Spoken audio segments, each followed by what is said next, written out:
Welcome. In this video, I will show you how to set up Agentic Gemini Assistant on your Samsung Galaxy S26 Plus.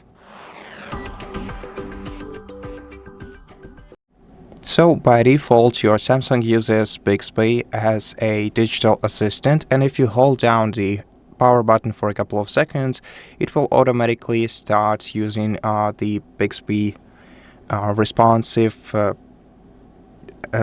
assistant, which will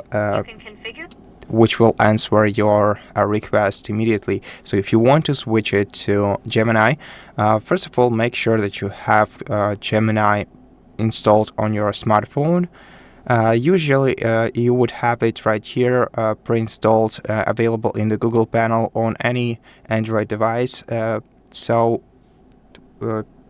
it should be available instantly. However, if you don't have it, download it from the Google Play Store.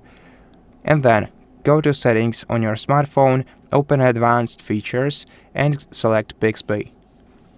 Here we're gonna have to scroll down to Side Button Settings, then select Long Press, and switch Bixby to Digital Assistant.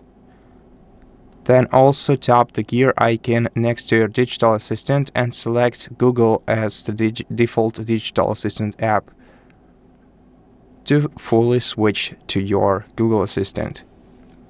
Now, if you don't have this option in here, then you can simply switch long press to power off menu instead and set the double press to open digital assistant, Google Assistant instead. So in order to do that, we're gonna have to tap the gear icon next to apps and then select Gemini. And this way, after double pressing your power button, you will automatically start Gemini, and holding down the power button will open the power menu instead.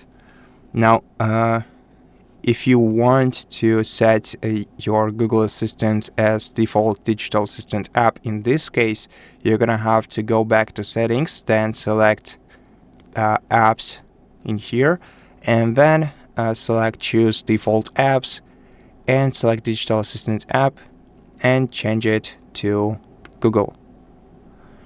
And that's it. Thank you for watching this video. If it helped you, please consider subscribing to our channel, leave us a like in the comment below, and I'll see you in the next one.